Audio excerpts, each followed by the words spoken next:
naman, ang dami ng mga tao na magulo. Sobrang ingay.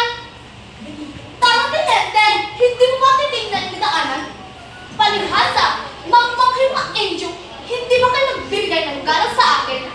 Tingnan niyo ako natin sa aking mukha. Ang kulay at ang kulot sa aking buhok. At aking magagala at mahabang kasuotan na parang sa isang mistiza. Kaya kayong mga angel sa itim na arta, dapat igalang niyo ako. Ang dami ng ligaw at namamahal sa aking kagandahan. Ngunit itinabuhi ko sila. Kasi naman, bakit ba kung magpapakasal estate, magpapakasal sa isang angel? Hindi maaari. Maliit pa ako'y alam kong magpapakasal sa isang angel? Hindi maaari. Maliit pa ako'y alam kong magpapakasal sa isang Espanyol. At heto ang driboy ko. Si Don Tiburcio de Espadanya. Ngayon ako'y asawa ng isang doktor. Nakamit ko rin ang pinakamithing asang syudad. Hindi na ako maganda. Social pa.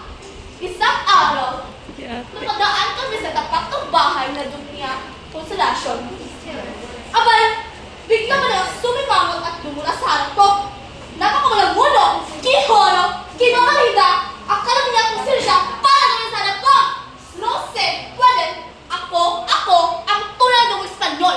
Si Doña Victorina de los Reyes de Espadana. Kaya, kanino ba kayang kampe? Sa akin o sa kanya?